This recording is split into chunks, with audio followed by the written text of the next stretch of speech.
कपड़े धोने वाली बहू। शादी के पहले से ही विभा को कपड़े धोने का बड़ा शौक था। कभी नल के नीचे कपड़े धोने वाली बहू। शादी के पहले से ही विभा को कपड़े धोने का बड़ा शौक था। कभी नल के नीचे तो कभी तालाब के पास। अरे मेरी नीली वाली लुंगी नहीं दिख रही है। विभा की अम्मा, कहाँ रखी है लुंगी? अरे वो तो विभा ने परसों ही धोकर रखी थी आपकी अलमारी में। देखो वहीं होगी। वो ना मैंने आज धो दी, मुझे लगा कि गंदी हो गई होगी। अरे कैसे गंदी हो गई थी? उसे तो मैंने पहना भी नहीं। हे भगवान, इस लड़की के कपड़े धोने की आदत से परेशान हो गया हूँ मैं। जितना तो घर में राशन नहीं आता, उससे कहीं ज्यादा डिटर्जेंट पाउडर का खर्चा है। इसकी शादी करवा दो, शादी। जाए अपने घर में ही करे काम, फिर चाहे घर के कपड़े धोने हो या पूरे गांव के। हाँ ठीक बोल रही हो, देखता हूँ मैं कोई लड़का। वो दिन भी आ जाता है जब विभा को देखने लड़के वाले आ जाते हैं। लड़की मुझे अच्छी लगी। होने वाली सास कहती है, बेटी अगर कुछ पूछना है तो पूछ लो। वैसे तो हमारी लड़की बहुत ही शर्मीली है, जो बोल दो वो मान लेती है, इसे क्या पूछना होगा। अरे कैसी बात कर रही हो माँ, मुझे इन लोगों के घर रहना है, सवाल तो कई है। हाँ हाँ बेटा, पूछ लो ना, क्या पूछना है। आप लोगों के घर कपड़े कौन धोता है? सास का मुंह बन जाता है। देखो, अगर तुम ये कहना चाहती हो कि तुम्हें कपड़े धोने नहीं आते तो सुन लो, कपड़े मैं ही धोती हूँ, लेकिन तुम्हारे आ जाने के बाद मैं रुमाल तक नहीं धोऊंगी। अरे चुप रहना भाग्यवान, बहू बेचारी घर आई नहीं, उसे डराना शुरू कर दिया। वो क्या है ना बिटिया, अभी तक तो ये कल्लू की माँ ही धोती थी, लेकिन अब तुम्हारे पापा तो दहेज में वॉशिंग मशीन देंगे ही।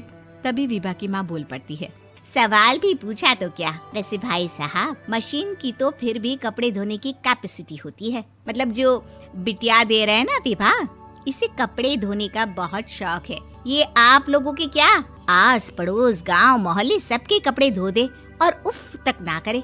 बाहर देखा नहीं आपने कितने कपड़े सूख रहे हैं? सब हमारी बिटिया ने ही तो धोए हैं। बस भी करो ना माँ, शर्म आ रही इतनी तारीफ सुनकर। और तो और एक दाग निकाल कर दिखाओ तो मान जाओ। हाँ अच्छा, माफ करना बेटा, मैंने गलत समझा। हमें तो रिश्ता बहुत पसंद है। और ऐसे जुड़ जाता है रिश्ता कपड़े धोने का शौक रखने वाली विभा का। उसकी शादी हो जाती है कोयला फैक्ट्री में काम करने वाले कल्लू के साथ। शादी के बाद अचानक विभा चिल्लाती हुई सास के पास आती है। सासू माँ, अरे सासू माँ कहाँ है आप? ये तो धोखा है, धोखा दिया आप लोगों ने मुझे। इसे ससुर के चक्कर के बारे में पता चल गया। अरे तो उसमें तुझे क्यों धोखा मिला है? अरे नल में पानी नहीं आता, कपड़े कैसे कब धुलेंगे? अच्छा, तू पानी नहीं आ रहा उसकी बात कर रही है। तो आपने क्या सोचा? कुछ नहीं। अच्छा, तेरी माँ ने कहा था कि कपड़े धोने का शौक है तुझे, याद आया मुझे। शौक बोलकर कपड़े धोने वाले मेरे जुनून को कम ना आके सासू माँ, कपड़ा धोना मेरा गुरूर है। तभी पति भी वहाँ आ जाता है। अभी मैंने इसे सनी देओल की फिल्म दिखाई है, उसी के डायलॉग मार रही है माँ। अच्छा सुन, साफ बता रही हूँ, पानी सुबह 4 से 6 और शाम को 10 से 12 आता है, समझी? विभा टाइमिंग सुनकर हैरान हो जाती है। ये क्या भूतों का मोहल्ला है? सुबह 4 बजे उठकर कौन कपड़े धोता है? 4 बजे टंकी में पानी जाता है, फिर सारा दिन धोना ना, किसने मना किया? अरे कैसी बात कर रही हैं? 200 लीटर की टंकी में कितने कपड़े धो लूंगी मैं? सुबह ही उठ जाऊंगी मैं। अब क्या था, विभा सुबह 4 से लेकर रात के 12 बजे तक कपड़े ही धोती रहती। एक रोज सास पड़ोस से निकलकर कहीं जा रही होती है कि साथ वाली कहती है, हाँ कल्लू की माँ, जरा ये बताओ कि 2 साड़ी है, 2 ब्लाउज और एक पेटीकोट और एक नाड़े वाला लंबा कच्छा। हाँ तो? अरे तो क्या, कितना लोगी धुलाई ये बताओ। धोबन दिख रहे हैं हम क्या?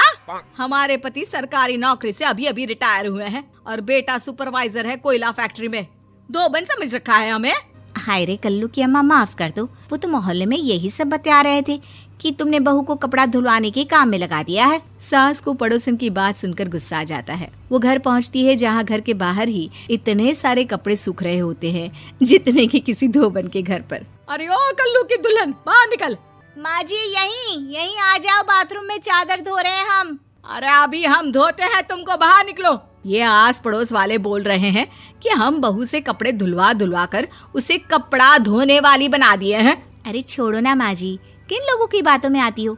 आस पास के लोगों का तो काम ही होता है कि वो किसी तरह सास बहू को लड़ा दे। बहू सारे घर के कपड़े धोती है, ये क्या कम है? बोलिए। सास को भी लग जाता है कि वो बहू का ये सनकीपन नहीं छुड़वा सकती, इससे अच्छा है कि खुद ही चुप हो जाए।